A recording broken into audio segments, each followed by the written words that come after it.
વડોદરા શહેરમાં જે રીતે ગાયોને દૂર કરવા માટે વડોદરા મહાનગરપાલિકા લાખો કરોડો રૂપિયાનો ખર્ચો કરે છે, ગાયો પકડે છે, પરંતુ આજે જોવા જઈએ વડોદરા શહેરના ખોડિયારનગર 4 રસ્તા પંચમ એલાઇટ પાસે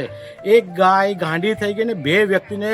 એટલો મૂઠમાર માર્યો છે અને એક વ્યક્તિને અત્યારે 108 દ્વારા હોસ્પિટલ ખસેડવામાં આવ્યો છે। ક્યાંક ને ક્યાંક ગાયો જે બપોરે આજે છોડે છે અને છોડવાના કારણે ગાયોને ખાવાનું મળે છે કે નહીં, કે આપે છે કે નહીં, અને ગાયો ક્યાંથી આવે છે એ હવે કોર્પોરેશનનો વિષય છે। પરંતુ જે રીતના આજે ગાયો હુમલો કર્યો 2 વ્યક્તિ પર અને 2માંથી એક વ્યક્તિ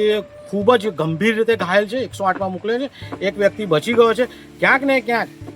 ગૌપાલકે પણ ધ્યાન રાખવું પડશે કે ગાયોને જે રીતે ગૌપાલકો છૂટી મૂકી દે છે, છૂટી મૂકવાના કારણે